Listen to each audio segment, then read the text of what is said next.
Hello viewers, welcome to Suman TV. So rice and chapati, యాక్చువల్గా sugar attack అయిన వాళ్ళకి ఏమనుకుంటారంటే మనం రైస్ని అవాయిడ్ చేసేసి అక్కడ చపాతీని రీప్లేస్ చేసేస్తే ఓకే, మనము షుగర్ని కంట్రోల్ చేసుకోవచ్చు, వచ్చిన తర్వాత కూడా మనం హెల్తీగా ఉండొచ్చు అని చెప్పేసి అనుకుంటూ ఉంటాము. సో మరి నిజంగానే షుగర్ వచ్చిన వాళ్ళు రైస్ని మానేసి చపాతీ తినడం కరెక్ట్ అంటారా? సో అలా తినొచ్చా?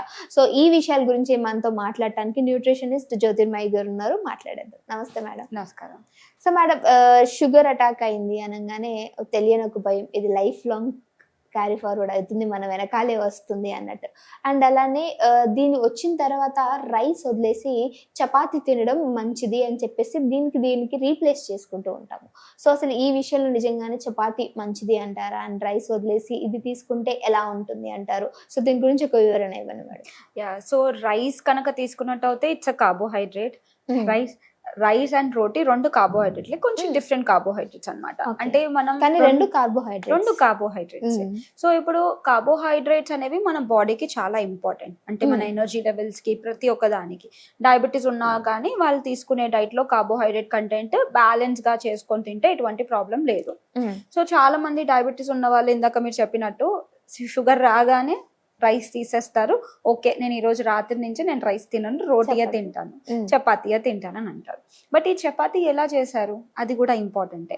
అంటే ఇప్పుడు మనం వైట్ రైస్ తీసుకున్నాం అనుకోండి, it is a processed grain. అంటే దాంట్లో జర్మ్ లేయర్ ఉండదు, పైన ఫైబర్ ఉండదు, జస్ట్ ప్రాసెస్డ్ గ్రెయిన్ అన్నమాట. సో షుగర్ లెవెల్స్ అనేవి ఎక్కువగా పెరిగే అవకాశాలు ఉంటాయి, ఎందుకంటే ప్రాసెస్డ్ కాబట్టి. సో ఎప్పుడే కానీ మన డైట్లో అన్ప్రాసెస్డ్ యూస్ చేసుకోవాలి. అదే మనం రోటీ తీసుకున్నట్టు అయితే వీట్, గోధుమలతోటి చేస్తారనమాట. సో ఈ మధ్య కాలంలో ఏమవుతుందంటే ఆ గోధుమల్లో కూడా మైదా యాడ్ చేస్తున్నారు. Maida again is a processed one. So మీరు రోటీ ఎలాంటి రోటీ తీసుకుంటున్నారు అనేది ఫస్ట్ ఇక్కడ ఇంపార్టెంట్. రోటీ ప్రాసెస్డ్ రోటీయా అంటే నార్మల్ గోధుమలు అయినప్పటికీ కూడా ఏమవుతుందంటే మనకి మైదా కూడా యాడ్ చేసాం. ఒకవేళ మీరే కనుక గోధుమలు తీసుకొచ్చి బయట గిర్నీకి మిల్క్ ఇచ్చి ఆడిస్తే దట్ ఈస్ హెల్దీ అనమాట. దాంట్లోనే ఇంకా కొన్ని డిఫరెంట్ కైండ్స్ ఆఫ్ మిల్లెట్స్ని యాడ్ చేసుకున్నాము, లైక్ రాగి కానీ జోవార్ కానీ, ఇలా అన్ని యాడ్ చేసుకొని ఏదైతే తయారు చేసుకుంటామో అలా మనం పిండిని తయారు చేసుకొని పెట్టుకున్నాం అనుకోండి, దట్స్ హెల్దీ. సో దీంట్లోనే మళ్ళీ ఇంకా కొంతమంది ఏం చేస్తారంటే ఫ్లాక్ సీడ్స్ని యాడ్ చేస్తారు. సో ఈ ఫైబర్ కంటెంట్ పెరుగుతుంది అన్నమాట. సో ఇక్కడ బేసికల్లీ మనం రైస్ వర్సెస్ రోటీ కనుక తీసుకున్నట్టు అయితే క్యాలరీస్ ఆల్మోస్ట్ ఆల్ అన్ని కార్బోహైడ్రేట్స్ కి అంతే క్యాలరీస్ వస్తాయి. కానీ ఇక్కడ ఏంటి అంటే రైస్ తిన్న తర్వాత మనకి సాటిస్ఫాక్షన్ అనేది వస్తుంది అనమాట. ఇప్పుడు ఒక రైస్ ఒక ప్లేట్ లో మనం రైస్ కర్రీ బాగుందంటే ఎక్కువ తినేస్తాం. అదే చపాతీ కానీ రోటీ కానీ తీసుకుంటే ఒకటి లేదా రెండు కన్నా ఎక్కువ తినలేము. ఎందుకంటే మనకు ఒక సాటిస్ఫాక్షన్ వస్తుంది, ఓకే నేను 2 చపాతీలు తినేసాను. రైస్ కి అంత కంట్రోల్ అనేది ఉండదు అనమాట. తింటున్నా కొద్ది ఇంకా తినాలి అనిపిస్తుంది. అదే మీకు కర్రీ బాగుందంటే ఇంకెక్కువ తినాలనిపిస్తుంది. సో ఎప్పుడే కానీ మీరు రైస్ వర్సెస్ రోటీ చెక్ చేసుకున్నప్పుడు రైస్ కూడా తినండి. అది రైస్ ని బ్రౌన్ రైస్ రూపంలో తింటే మరీ హెల్దీ, స్పెషల్లీ డయాబెటీస్ పీపుల్ వాళ్ళు. అంటే మనం ఏ రైస్ అయినా సరే రైస్ ని అవాయిడ్ చేయాలి అంటారు కదా, అది మీరు బ్రౌన్ రైస్ తినొచ్చు అంటున్నారు. సో అంటే వైట్ రైస్ కి ఈ బ్రౌన్ రైస్ కి మధ్య డిఫరెన్స్ ఏంటంటారు? సో ఫైబర్ కంటెంట్ అండి. బేసికల్లీ ఫైబర్ కంటెంట్ అనేది బ్రౌన్ రైస్ లో ఎక్కువ ఉంటుంది. అండ్ న్యూట్రిటివ్ వాల్యూ తీసుకున్నా కానీ ఫైబర్ కంటెంట్, న్యూట్రిటివ్ వాల్యూ అంతా బ్రౌన్ రైస్ లో ఎక్కువ ఉంటుంది. వైట్ రైస్ లో చాలా తక్కువ ఉంటుంది, వెరీ వెరీ లిటిల్ ఫైబర్ ఉంటుంది. అండ్ మనకి న్యూట్రియంట్స్ కూడా ఎక్కువగా ఉండదు అనమాట. సో బేసిక్ డిఫరెన్స్ ఇదే అనమాట. షుగర్ లెవెల్స్ లో తీసుకున్నట్టు అయితే బేసికలీ ఏ డయాబెటిక్ పేషెంట్స్ కి మనం కౌన్సిల్ చేసినా కానీ ఫస్ట్ మనం జిఐ గురించి చెప్తామన్నమాట. జిఐ ఏంటి అంటే గ్లైసెమిక్ ఇండెక్స్ లో మనకి హై జిఐ ఫుడ్స్, లో జిఐ ఫుడ్స్ అని 2 ఉంటాయి. సో హై జిఐ ఫుడ్స్ లో మనకి వైట్ రైస్ వస్తుంది, లో జిఐ ఫుడ్స్ లో మనకి బ్రౌన్ రైస్ వస్తుంది. సో ఎప్పుడే కానీ లో జిఐ ఫుడ్స్ వాళ్ళ డైట్ లో ఇంట్రడ్యూస్ చేసుకుంటే షుగర్ లెవెల్స్ బాగా కంట్రోల్ అవుతాయి అన్నమాట. అంటే షుగర్ లెవెల్స్ మెల్లిగా రిలీజ్ అవుతాయి బాడీలో. అదే హై జిఐ ఫుడ్స్ తీసుకుంటే వెంటనే ఇన్సులిన్ అనేది స్పైక్ అవుతుంది, బ్లడ్ షుగర్ లెవెల్స్ కూడా వెంటనే ఇంక్రీజ్ అవుతుంది. సో అందుకే బ్రౌన్ రైస్ వైట్ రైస్ లో మనం 2 కంపేర్ చేసుకుంటే brown rice is best option. So brown rice తినాలా రోజు అంటే నో, యూ కెన్ చేంజ్ అనమాట. మిల్లెట్స్ లో మనకి కొర్రెలు, సామెలు, ఆరికెలు ఉంటాయి, అవన్నీ తీసుకోవచ్చు. All are healthy. And normal ఇప్పుడు రోటీ గురించి మాట్లాడుకున్నాం కదా, రోటీ కూడా ఇలా మనం మిల్లో విసిరిపించుకొని దాంట్లోనే డిఫరెంట్ కైండ్స్ ఆఫ్ మిల్లెట్స్ ని యాడ్ చేసుకొని తీసుకోవడం వల్ల ఏమవుతుందంటే ఒక హై జిఐ నుంచి లో జిఐ కింద మారుతుంది. లో జిఐ ఫుడ్స్ కిందికి వచ్చేస్తుంది అనమాట. అప్పుడు ఏమవుతుంది, షుగర్ లెవెల్స్ మెల్లిగా స్పైక్ అవుతాయి. సో ఓవరాల్ గా స్పైక్ అనేది ఉండదు అనమాట. సో వెయిట్ లాస్ కానీ డయాబెటీస్ కానీ ఏది తీసుకున్నా కానీ ఫైబర్ ఎక్కువగా ఉన్నప్పుడు మనకి షుగర్ లెవెల్స్ ఎక్కువగా స్పైక్ అవ్వదు. సో అందుకే మనం కాన్సన్ట్రేట్ చేయాల్సింది ఇక్కడ రైస్ రోటీ కాదు, మనం గ్లైసెమిక్ ఇండెక్స్ ఎంత రిలీజ్ అవుతుంది అనే దానిపైన కాన్సన్ట్రేట్ చేయాలి. లో జిఐ ఫుడ్స్ తీసుకుంటే షుగర్ లెవెల్స్ లో ఎటువంటి ప్రాబ్లం అనేది ఉండదు.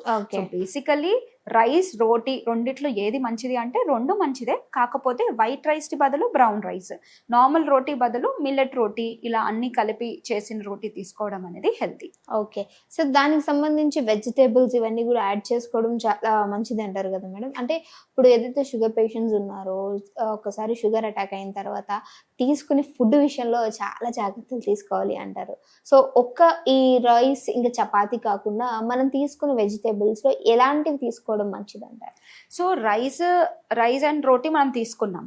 సో ఒక ప్లేట్ కనుక మనం తీసుకున్నట్టు అయితే రైస్ రోటీయే కాదు, రైస్ రోటీ క్వాంటిటీ తక్కువ ఉండాలి, కర్రీ క్వాంటిటీ ఎక్కువ ఉండాలి. చాలా మందికి ఏం చేస్తారు, రైస్ ఇంత ఉంటుంది, కర్రీ ఇంతే ఉంటుంది. నేనే మేడం ఎగ్జాంపుల్. సో అలా చేస్తే ఏమవుతుందంటే క్వాంటిటీ అనేది మనకి ఇక్కడ మ్యాటర్. రైస్ లో కార్బోహైడ్రేట్స్ ఒకటే వస్తాయి, న్యూట్రిషన్ అంతా మనకు వచ్చేది ఎక్కువగా వెజిటేబుల్స్ మనం జనరలీ తీసుకునే కర్రీలోనే. సో కర్రీ తగ్గించి అండ్ రైస్ కనుక ఎక్కువగా తీసుకున్నట్టు అయితే డెఫినెట్లీ ఫ్యూచర్ లో ప్రీ డయాబెటిక్ వచ్చే ఛాన్సెస్ ఉంటాయి అన్నమాట. సో గురించి చెప్తున్నట్టు అనిపిస్తుంది. So you have to be very very careful. So దీంతో పాటు ఓన్లీ ఇదే కాదు, దీంతో పాటు అగైన్ క్వాంటిటీ కంపల్సరీ. డయాబెటీస్ కానీ ఓవర్ వెయిట్ లో ఉన్న వాళ్ళు ఈ మెయిన్ మీల్ ఏదైతే ఉంటుందో, అంటే మనం రైస్ రోటీ ఏదైతే తింటామో దానికన్నా ముందు ఒక బౌల్ ఆఫ్ వెజిటేబుల్ సాలెడ్ తీసుకోవాలి, లేదంటే హోమ్ మేడ్ వెజిటేబుల్ బ్రాత్ సూప్ తీసుకోవాలి. లేదు నేను అలా రాగా తినలేదంటే కొంచెం స్టీమ్ చేసుకోవచ్చు, లేకపోతే మొలకెత్తిన విత్తనాలు కానివ్వచ్చు. ఇంట్లో మనకి క్యారెట్, కీరా, కుకుంబర్, లైక్ ఆనియన్, టొమాటో ఇవన్నీ ఉంటాయి, అవన్నీ ఒక కప్ తీసుకోవాలి. అది కంప్లీట్ చేసిన తర్వాత దెన్ మనం రైస్ ఇంకా కర్రీ ప్రోటీన్ అనేది తీసుకోవాలన్నమాట. సో ఇలా తీసుకుంటే షుగర్ లెవెల్స్ కంట్రోల్ అవుతాయి. అండ్ ఓన్లీ డైటే కాదండి, దీంతో పాటు మీరు నిద్ర బాగా ఉండాలి. 8 hours ఆఫ్ సౌండ్ స్లీప్ అనేది చాలా ఇంపార్టెంట్ అన్నమాట. హైడ్రేషన్ స్లీప్ అయిపోతుంది. Exactly. So hydration is very important. మన బాడీకి కావాల్సిన ఎనఫ్ వాటర్ అనేది ఇవ్వాలి. హైడ్రేషన్ కరెక్ట్ గా లేకపోతే కూడా ఇష్యూస్ అనేవి స్టార్ట్ అవుతాయి. అండ్ దాని తోడుగా మనకి స్ట్రెస్ ఫ్రీ లైఫ్ లో ఉండాలన్నమాట. ఎక్కువగా స్ట్రెస్ ఉన్నట్టు అయితే డెఫినెట్లీ బాడీ పైన ప్రతి ఒక్క ఆర్గన్ పైన స్ట్రెస్ అనేది ప్రభావం పడుతుంది అన్నమాట. సో ఇలా ఓన్లీ రైస్ రోటీ ఇవే కాకుండా అండ్ మనం ఒక వెల్ బ్యాలెన్స్డ్ డైట్ తో పాటు లైఫ్ స్టైల్ చేంజెస్ చేసి and exercises 1 hour of physical activity ఉండాలన్నమాట. జస్ట్ వాకింగ్ కానీ ఇలా ఏదైనా మీరు లైఫ్ స్టైల్లో చేంజెస్ చేస్తే డెఫినెట్లీ షుగర్ లెవెల్స్ కంట్రోల్ అవ్వడానికి హెల్ప్ అవుతుంది. సో చూసారు కదా, షుగర్ ఉన్న వాళ్ళు ఏమనుకుంటారంటే రైస్ అవాయిడ్ చేసి నేను చపాతీ తింటే నేను సేఫ్, అమ్మయ్య నేను తినేయచ్చు అనుకుంటారు. బట్ అలా కూడా తినకూడదు, దానివల్ల కూడా ఇంకా ఎక్కువగా షుగర్ లెవెల్స్ అనేవి పెరిగే అవకాశం ఉంది. సో ఈ రోజు ఈ వీడియోలో చాలా చక్కటి ఇన్ఫర్మేషన్ మేడం ఇచ్చారు. Thank you so much madam.